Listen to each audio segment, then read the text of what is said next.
Indonesian helpers make up almost half of the foreign domestic workers in Hong Kong, often the backbone for many families in the city. But who should pay the fees charged by agencies to facilitate their move to Hong Kong? Helpers or employers? In the sixth part of our Connecting Indonesia series, TVB News spoke to key stakeholders in Indonesia and Hong Kong on the issue.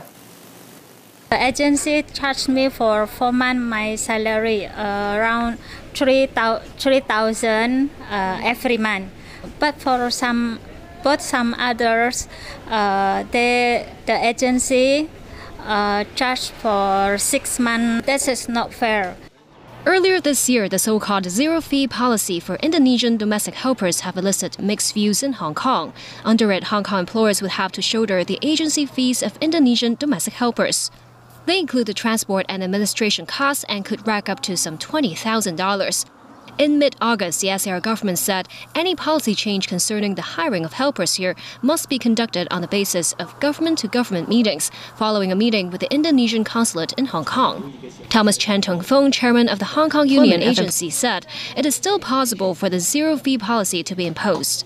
This issue was put aside at the moment, but it doesn't mean the Indonesian government give up or totally cancel this kind of policy, because transferring workers' costs to employers is the national policy. The SAR government noted the extra burdens heaped on Hong Kong employers could in turn affect job opportunities for Indonesian helpers. To look for more sources of helpers, Labour and Welfare Secretary Chris Sun met with consuls general from Cambodia and Bangladesh in August to discuss a possible increase of domestic helpers from these two countries. Still, the 140,000 Indonesians account for nearly half of the city's domestic helpers. Around 750 domestic helpers from Bangladesh are now working in Hong Kong, and even fewer from Cambodia.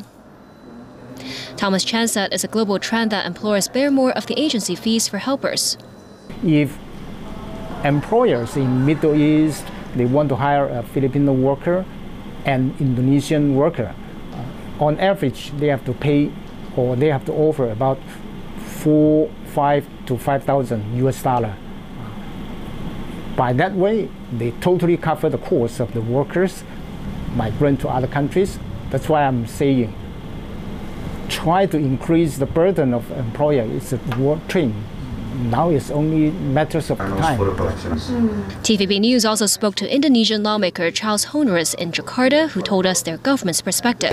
If they are economically well, then they will choose not to work as domestic workers abroad, which is why I think ethically and morally we cannot also impose charges to them to be able to go abroad. Charles Honoris also told us he hopes to upskill the labor force in Indonesia, including those working overseas as domestic helpers.